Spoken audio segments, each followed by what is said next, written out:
Hi guys, let's see who lives in the jungle, which animals.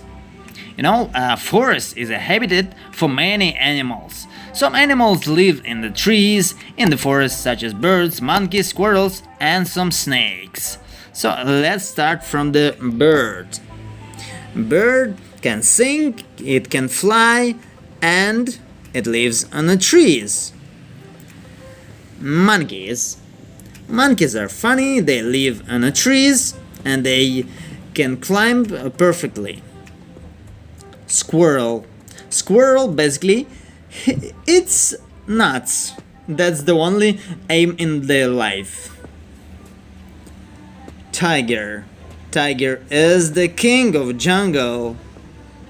He's dangerous. Deer. Deer it's cute.